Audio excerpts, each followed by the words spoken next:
lot of people look at a Black-owned business closing and say the wrong thing. They say maybe the product wasn't good enough. Maybe the owner didn't work hard enough. Maybe the market just didn't care. But that's usually not the real story.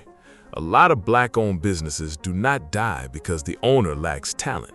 They die because the business starts underfunded, gets less breathing room, gets less grace, gets weaker access to credit, and runs out of cash before it gets a fair chance to become stable.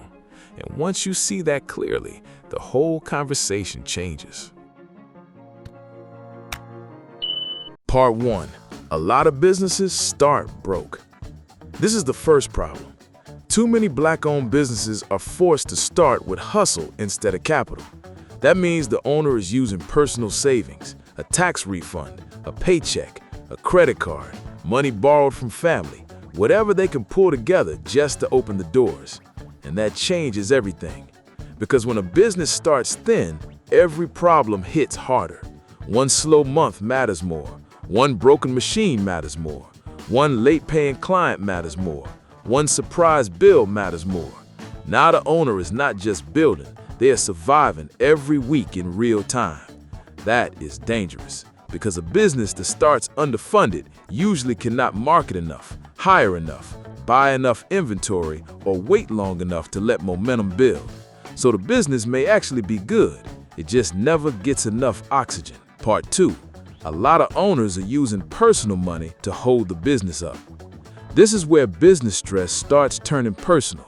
When the business account gets low, the owner steps in.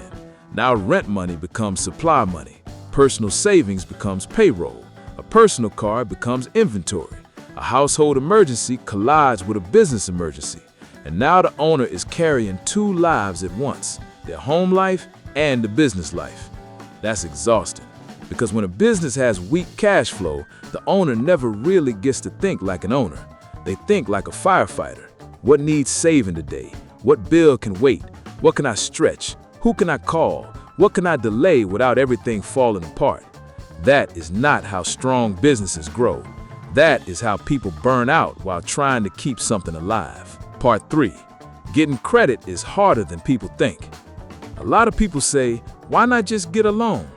Man, if it were that simple, half these businesses would still be here.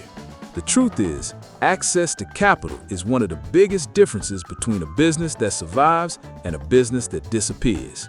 If you can get approved, you can buy time, you can buy inventory, you can cover shortfalls, you can invest in marketing, you can smooth out rough months. But when approval is harder to get or the terms are worse, the business stays fragile longer. And that fragility becomes deadly. Because now the owner is expected to compete with businesses that start better funded, borrow more easily, and recover faster from mistakes. That is not a small disadvantage. That is the difference between having breathing room and having none. Part 5. The business is expected to be perfect too early. This is another brutal part of it. Some businesses get room to grow ugly. They get to be average at first. They get to learn publicly. They get to make small mistakes and keep going. A lot of Black-owned businesses don't get that same grace. One mistake becomes the whole reputation. One bad review hits harder. One weak month creates panic. One customer experience gets treated like final proof. That pressure is heavy because early business is messy for almost everybody. The systems are not perfect yet. The staffing is not perfect yet. The pricing is not perfect yet. The owner is still learning how to run the thing and not just do the craft.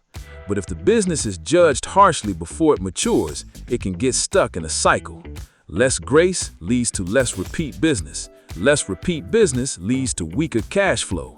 Weaker cash flow leads to worse operations. Worse operations lead to more criticism. Now the business is fighting for survival while still trying to figure itself out. Part 6. Support is loud on social media and quiet at the register. This part hurts, but it's real. A lot of people say they want to support Black-owned businesses. They post, they repost, they clap, they cheer, they tell the owner, "I'm so proud of you." That feels good, but pride does not pay overhead. What keeps a business alive is consistent buying. It is repeat customers. It is referrals that actually convert. It is paying full price. It is showing up when the business is no longer a brand new and exciting. A lot of businesses get love at launch. Then the hype fades, the algorithm moves on, people disappear, and the owner is left with rent, payroll, inventory, taxes, and real life. That is where survival actually gets decided. Not during the grand opening, during month 8, month 14, month 22, when the business is no longer a moment, when it has to become a machine. Part 6. Many owners carry family pressure at the same time. This is something people don't talk about enough. A lot of Black business owners are not building in isolation. They are helping family too. They are the one people call. They are the one people expect to be doing better. They are the one people assume has money because they own a business. That can create real pressure. Now business money is not just business money. It becomes emergency money, helping money, cover this bill money, lend me something money. And look, that does not make the family bad. It just means the business is being asked to carry more than itself before it is ready. A young business needs to be fed. It needs structure. It needs reinvestment. It needs time. But if money keeps getting pulled out before the foundation is solid, the business stays weak. And weak businesses do not survive long. Part 8. Location and environment matter more than people admit. People love saying, a good business will survive anywhere. That sounds nice. It is not always true. If the neighborhood has less access to capital, less foot traffic, lower home values, fewer anchor institutions, or weaker commercial investment, the business starts with a different burden. Now marketing has to work harder, pricing has to be more delicate, security may cost more, customer consistency may be weaker, expansion may be harder. And if nearby businesses are also struggling, the whole ecosystem becomes fragile. That matters. Because strong businesses rarely grow alone.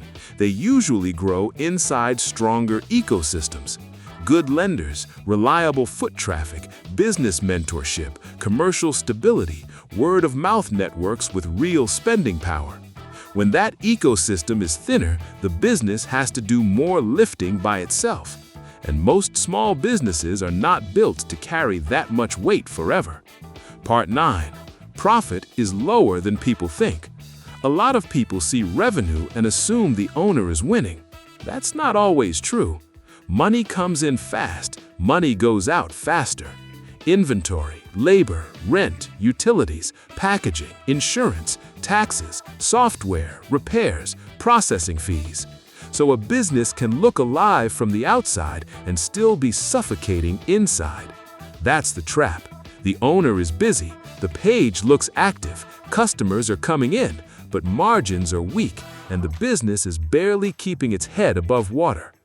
That is why so many businesses look successful right before they close. People confuse motion with margin. They confuse visibility with stability. They confuse having customers with actually making enough money to survive. And if the profit is too thin for too long, one disruption can end everything. Part 10. A lot of businesses never get the time to become boring. This is the hidden truth. Healthy businesses eventually become boring. Not in a bad way, in a strong way. The cash flow gets steadier, the systems get tighter, the customers come back, the prices make sense, the owner stops panicking over every week. That boring stage is beautiful because that is where real survival begins. But a lot of Black-owned businesses get attacked before they reach that stage. They face undercapitalization early, weak access to credit early, higher pressure early, thin margins early, family demands early, operational mistakes early, uneven support early. So the business keeps getting hit while still young. And if a business never gets enough time, cash, and room to mature, it never becomes stable. Not because it had no value, not because the owner did not work, but because too much was demanded from it before it had a real chance to become strong.